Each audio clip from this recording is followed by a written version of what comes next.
We are familiar with so many metals. They behave differently in different chemical reactions. Some are very fast in chemical reactions, whereas some others may be slow in the same chemical reaction.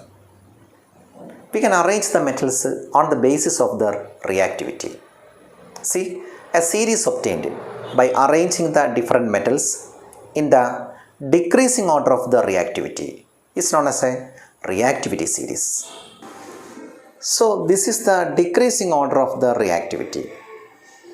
Metals having high reactivity can displace metals having less reactivity from the salt solution.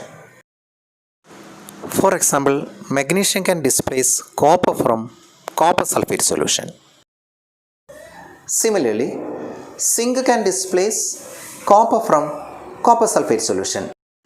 See the position of magnesium and copper in the reactivity series. Magnesium is more reactive than copper, so magnesium can displace copper. Similarly, zinc is more reactive than copper, so zinc can displace copper from copper sulfate. But copper cannot displace zinc from zinc sulfate solution. Only a more reactive metal can displace a less reactive metal from their salt solution. This kind of chemical reactions are called displacement reactions. Here, metals of high reactivity undergoes oxidation, and that with less reactivity undergoes reduction.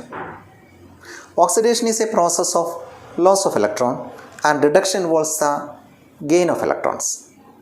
Metals with higher reactivity get oxidized, and those with lesser reactivity get reduced.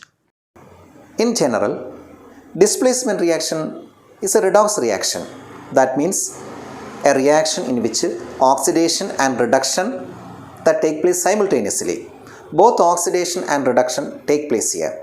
So it's an example for a redox reaction. Let us see a different example.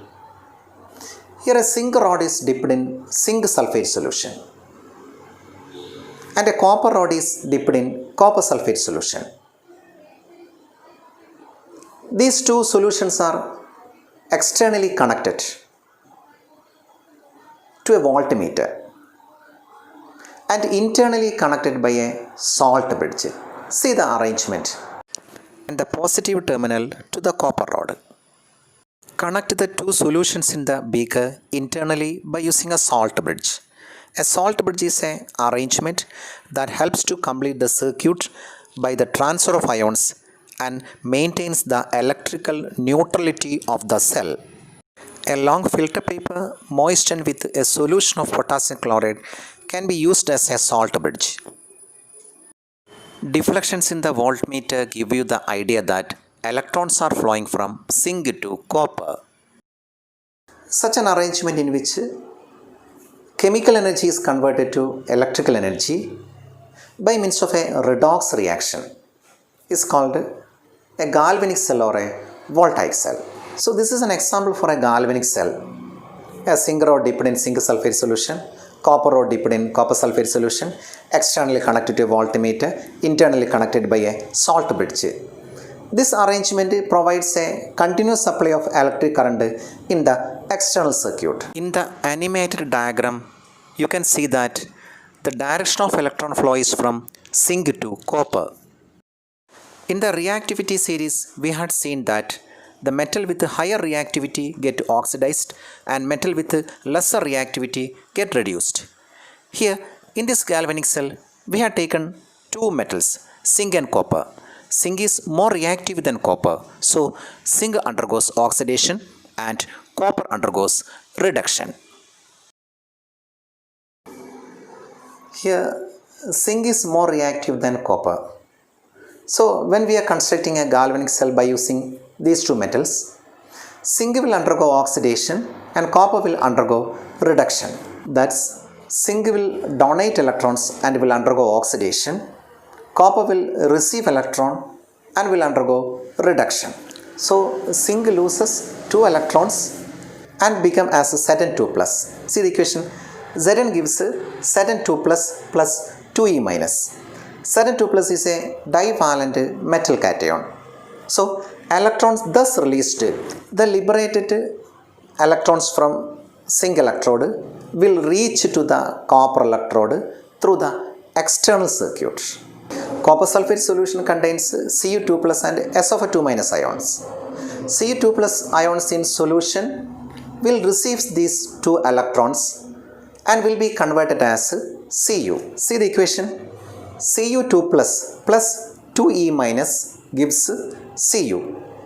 Reduction. See here, zinc donates electrons and undergoes oxidation.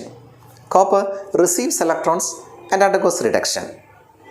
An electrode over which oxidation takes place is the anode, and the electrode over which reduction takes place is the cathode. So here zinc is the anode and copper is the cathode. In a galvanic cell, electrons flows from anode to cathode, and here the zinc is the anode and copper is the cathode. So electrons flows from zinc to copper, anode to cathode. See the equations of this reaction. Zn gives Zn2 plus 2E minus. It's an oxidation reaction. Cu2 plus 2E minus gives Cu, reduction. And now see the overall reactions. Zn plus Cu2 plus gives Zn2 plus Cu. A typical example for a redox reaction. An arrangement in which chemical energy is converted to electrical energy by means of a redox reaction is called a galvanic cell or a voltaic cell. In a galvanic cell, of the two metal electrodes, the very active metal will be the anode and the less active metal will be the cathode. For example, in this case, we have seen that zinc copper, zinc is the anode and copper is the cathode. Zinc is more reactive than copper. And suppose we are constructing a new galvanic cell by using silver and copper. Then that's by taking a silver rod dipped in silver nitrate solution and a copper rod dipped in copper sulfate solution. Then see, copper is more reactive than silver. So copper will be the anode and silver will be the cathode. In a galvanic cell, the more reactive metal behave as the anode and the less reactive metal behave as the cathode. The process occurring at anode is oxidation, and that at the cathode is reduction.